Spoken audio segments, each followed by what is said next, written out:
अब इस वीडियो में हम लोग पैरेलल लाइंस से बिलोंग जो एंगल बनता है, कहाँ पर कौन सा एंगल बनेगा थोड़ा ध्यान से देखना है।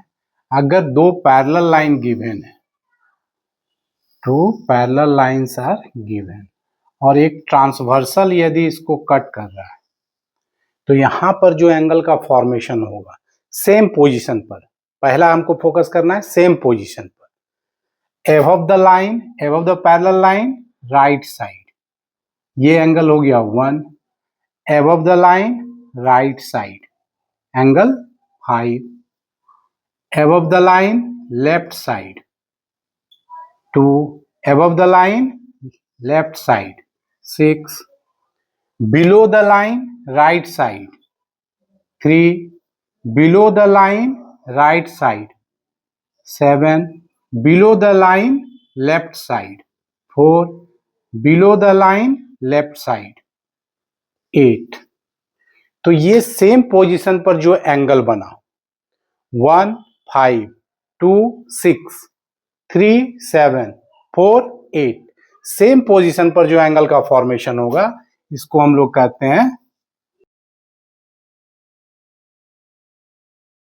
ये कहलाता है कॉरेस्पॉन्डिंग एंगल। तो सेम पोजीशन पर जो एंगल का फॉर्मेशन होगा वो क्या कहलाएगा, कॉरेस्पॉन्डिंग एंगल। तो यहां पर angle 1 is equal to angle 5, angle 2 is equal to angle 6, angle 3 is equal to angle 7, angle 4 is equal to angle 8। ये सारा है कॉरेस्पॉन्डिंग एंगल। अब नेक्स्ट है इसमें alternate interior angle. Interior angle यानी कि दोनों पैरेलल लाइंस के बीच का एंगल।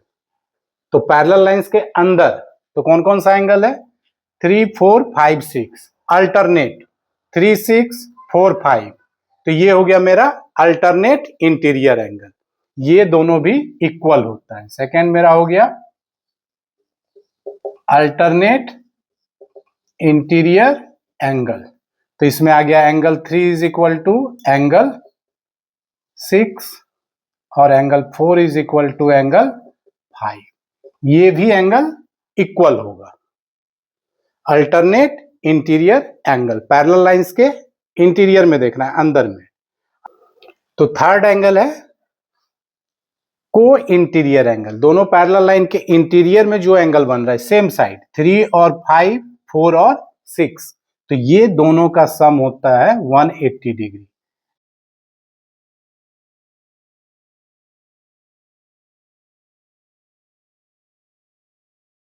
और angle 4 plus angle 6 is equal to 180 degree.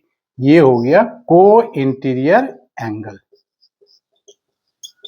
तो पैरेलल लाइंस के अलोंग जो एंगल बनेगा उसमें तीन यही मेन एंगल है, corresponding angle, alternate interior angle और को इंटीरियर एंगल। तो ये दोनों एंगल सेम पोजीशन पर बना तो कॉरेस्पॉन्डिंग एंगल वो भी इक्वल होगा, और अल्टरनेट इंटीरियर एंगल ये भी इक्वल होगा, लेकिन को इंटीरियर एंगल इस दोनों का सम होता है 180 डिग्री। अब यहां पर और एक चीज देखेंगे, जहां पर इंटरसेक्ट कर रहा है इस पॉइंट पे, तो इस पॉइंट पे और सारा एंगल बन रहा है, जैसे 1 और 4 2 और 3, ये वर्टिकली अपोजिट एंगल है। दो लाइन इंटरसेक्ट कर रहा है एक दूसरे को, तो ये वर्टिकली अपोजिट एंगल भी फॉर्म हो रहा है। अब किसी दो एंगल का सम 1 और 2 180, 1 और 3 180, 3 और 4 180, 2 और 4 180, तो यहाँ पर लीनियर पेयर का भी फॉर्मेशन हो रहा है। सेम उसी तरह से अगर बिलो पैरेलल लाइन को देखते हैं तो यहाँ पर भी 5 और 8 6 और 7 ये वर्टिकली अपोजिट एंगल है, और दो रेगुलर एंगल का सम 5 प्लस 6 180, 5 प्लस 7 180, 7 प्लस 8 180, 6 प्लस 8 180, ये यहाँ पर लीनियर पेयर से है। तो इस तरह से इतना सारा एंगल का फॉर्मेशन होता है, और करीब करीब अब क्लियर हो जाना चाहिए एंगल। इस पर बेस्ट अब तो कोई डाउट नहीं बचना चाहिए। अगर फिर भी डाउट बचेगा तो एक वीडियो हम कुछ क्वेश्चन बेस्ड सॉल्व करके समझा देंगे कि कहां पर कैसे यूज करते हैं।